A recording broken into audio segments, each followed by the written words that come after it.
क्या आपने कभी सोचा है कि हमारे भीतर एक ऐसा द्वार है जो हमें सच्चाई और परमात्मा के साक्षात्कार की ओर ले जाता है?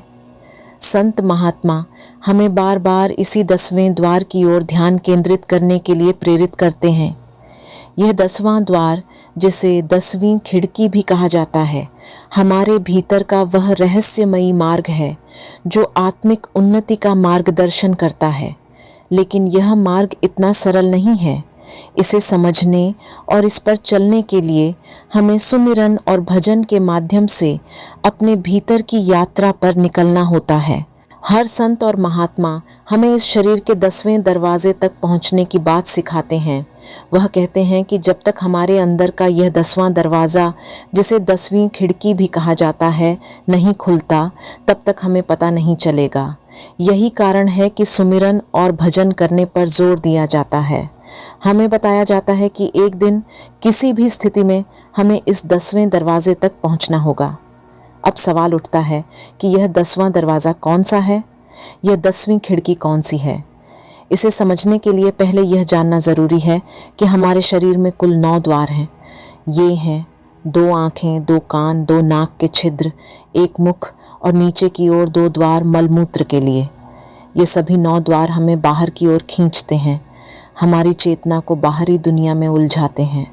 आँखें जब खुलती हैं तो केवल बाहरी दुनिया को देखती हैं। जो दिखाई देता है वह बाहर की दुनियादारी है, इसलिए इसे बाहर का द्वार कहा जाता है। आँखें अंदर की चीज़ों को नहीं देख पाती, केवल बाहर की चीज़ों पर ध्यान देती हैं।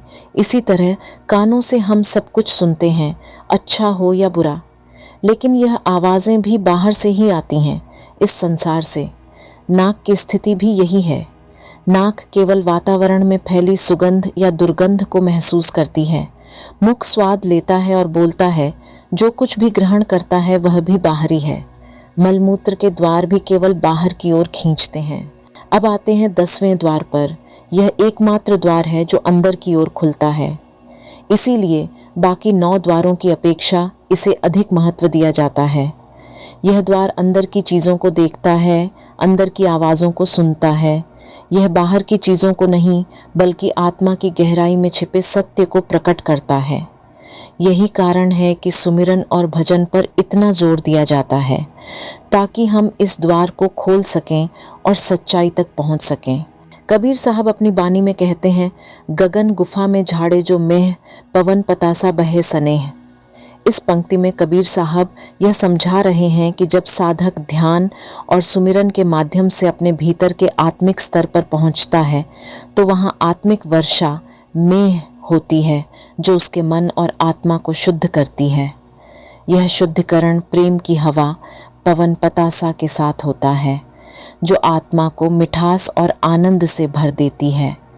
यह दिव्य प्रेम, स्नेह साधक के भीतर बहता है और उसे परमात्मा के निकट ले जाता है। इसीलिए संत कहते हैं कि कमाई करो तभी कुछ बनेगा। यहाँ कमाई का मतलब है सुमिरन और भजन की साधना। इससे ही हम 10वें द्वार तक पहुँच सकते हैं। लेकिन यह काम इतना सरल नहीं है। यह रास्ता कठिनाइयों से भरा हुआ है और इसे पार करने के लिए दृढ़ संकल्प और निरंतर अभ्यास की आवश्यकता होती है।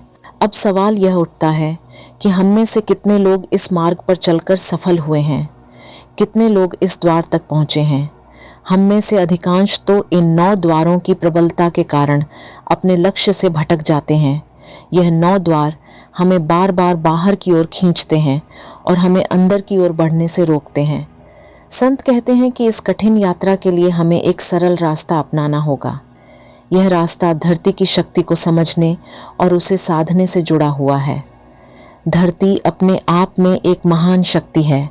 यह हमें पीने के लिए पानी, खाने के लिए अन्न और जीवन जीने के लिए हर संभव संसाधन प्रदान करती है। लेकिन धरती हमें अपनी ओर खींचती भी है। जब हमारा शरीर मरता है तो यह मिट्टी बनकर इसी धरती में मिल जाता है। इसका मतलब है कि धरती की शक्ति हमें ऊपर उठने नहीं देती। जल भी इसी धरती से ऊपर उठकर भाप बनता है, लेकिन फिर वापस धरती पर ही गिरता है। इसी तरह हमारी आत्मा की भी एक प्रवृत्ति होती है जो इसे धरती की ओर खींचती है। जब हम सुमिरन करते हैं तब भी हमारी चेतना धरती की ओर झुकी रहती है। यह धरती की ओर खिंचाव हमें ऊपर उठने नहीं देता।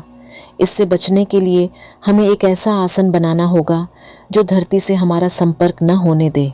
ये आसन इतना मोटा होना चाहिए कि हमारा कोई भी अंग धरती को स्पर्श न करे। पतली चादर या दरी से काम नहीं चलेगा। लकड़ी की चौकी या किसी अन्य प्रकार का मोटा आधार इस कार्य में सहायक हो सकता है। मैंने खुद अनुभव किया है कि जब मैं लकड़ी की चौकी पर बैठकर भजन करता हूँ तो वह अधिक प्रभावी होता है। इसकी तुलना में जब मैं पतली चादर पर धरती के संपर्क में बैठता हूँ तो ध्यान स्थिर नहीं हो पाता। इतिहास भी इस बात की गवाही देता है कि संत महात्मा भी अपने आसन के नीचे कुछ बिछाते थे ताकि उनकी साधना में कोई बाधा न आए। आज का समय कलयुग है जिसमें माया की शक्ति बहुत प्रबल हो चुकी है। इस शक्ति के प्रभाव से बचने के लिए हमें विशेष प्रयास करने होंगे। हमें अपने ध्यान और सुमिरन को स्थिर रखना होगा ताकि हम 10वें द्वार तक पहुंच सकें। संत कहते हैं कि हमें जीते जी मरना सीखना होगा। इसका अर्थ है कि हमें अपने शरीर से अपनी आत्मा को अलग करना होगा। यह कोई आसान काम नहीं है, लेकिन जब आत्मा इस शरीर से मुक्त होती है तो वह 10वें द्वार पर पहुंच जाती है। वहां पहुंचकर आत्मा परमात्मा के साथ एकाकार हो जाती है। गुरु नानक देव जी कहते हैं, सो मरे जो जीवत मरे, यानी सच्चा साधक वही है जो जीते जी माया और अहंकार से मुक्ति पाकर आत्मिक जागरूकता में प्रवेश करता है। और यह अवस्था तब आती है जब हम अपने सभी 9 द्वारों से ऊपर उठ जाते हैं। यह वह स्थिति है जब हमारी आत्मा सच्चाई को देखती है और परमात्मा के साथ जुड़ती है। संत हमें यही सिखाने की कोशिश करते हैं कि सुमिरन और भजन के माध्यम से हम इस अवस्था को पा सकते हैं। सुमिरन करते समय हमें हर पल यह याद रखना चाहिए कि हमारा लक्ष्य 10वें द्वार तक पहुंचना है। हमें अपने विचारों को नियंत्रित करना होगा और अपनी चेतना को स्थिर करना होगा। हमें यह भी समझना होगा कि यह रास्ता कठिन है लेकिन संभव है। हमें अपने 9 द्वारों से ऊपर उठकर 10वें द्वार पर ध्यान केंद्रित करना होगा। यह भी आवश्यक है कि हम संतों की संगति करें। संतों की संगति में बैठकर हमें ज्ञान और प्रेरणा मिलती है। वे हमें सही मार्ग दिखाते हैं और हमें प्रोत्साहित करते हैं कि हम अपने ध्यान और भजन में निरंतरता बनाए रखें। संतों की वाणी में एक विशेष प्रकार का बल होता है जो हमें अंदर से जागरूक करता है और हमें सच्चाई की ओर ले जाता है।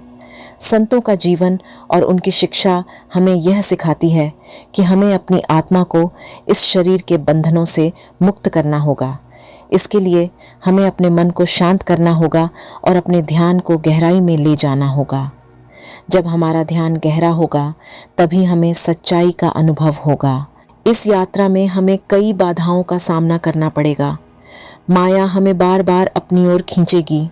हमारे मन में संदेह और भ्रम उत्पन्न होंगे, लेकिन हमें इन सभी बाधाओं को पार करना होगा। हमें अपने मन को स्थिर रखना होगा और अपने लक्ष्य पर केंद्रित रहना होगा।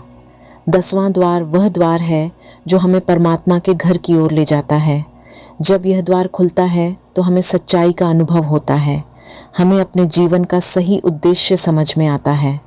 संत हमें यही सिखाने की कोशिश करते हैं कि सुमिरन और भजन के माध्यम से हम इस द्वार को खोल सकते हैं और अपने जीवन को सार्थक बना सकते हैं। इसलिए हमें हर दिन सुमिरन और भजन करना चाहिए। हमें अपने विचारों को नियंत्रित करना चाहिए और अपनी चेतना को स्थिर रखना चाहिए।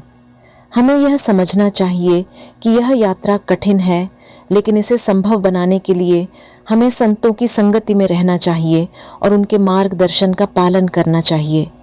संतों की वाणी और उनकी शिक्षा हमें इस जीवन की सच्चाई का बोध कराती है। वे हमें बताते हैं कि यह शरीर केवल एक साधन है जो हमें परमात्मा तक पहुंचाने के लिए मिला है। हमें इस शरीर का सही उपयोग करना चाहिए और अपने लक्ष्य को प्राप्त करने की दिशा में आगे बढ़ना चाहिए। अंत में हमें यह समझना चाहिए कि यह जीवन एक अनमोल अवसर है। हमें इसे व्यर्थ नहीं गंवाना चाहिए।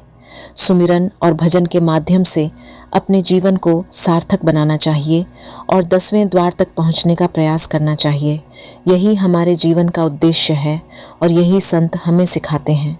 तो क्या हम इस जीवन के अनमोल अवसर को पहचान कर 10वें द्वार की ओर बढ़ने का संकल्प ले सकते हैं?